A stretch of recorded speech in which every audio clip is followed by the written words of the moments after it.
भरलं वांग, मट्टा, डाळ, मस्तपैकी श्रीखंड सगळ्याचा फडशा पाडून रांगोळी गावात कागल्या माड्याशी येऊन लाईटा बंद केल्या. आम्ही पण झोपलो. कोल्हापुरात मालकांचा स्वतःचा पंप आहे आणि तिथंच वर्कशॉप आहे.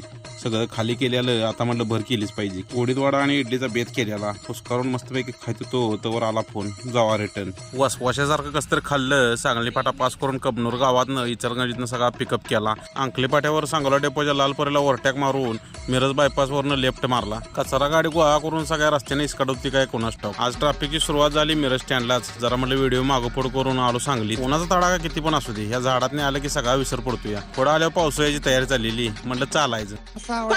आलाय बाबा. नाही मी म्हणतो याला तर संसार म्हणतात, परपंच म्हणतात. परपंच आष्टा इस्लामपूर रोडला सगळं रस्त्याचं काम चालू होतं. कराडात आल्यावर तहसीलदार बस गाठ पडली. तर कोल्हापूरच्या नायनानं आम्हाला आतीतमध्येच वरटॅक मारलं. म्हटलं गावच्या कुठं जाते तेव्हा ती हॉटेलमध्ये सगळी गाठच पडती. पावसात पण माणसं ग बसत नाही ती. कंटिन्यू काम चालू. आज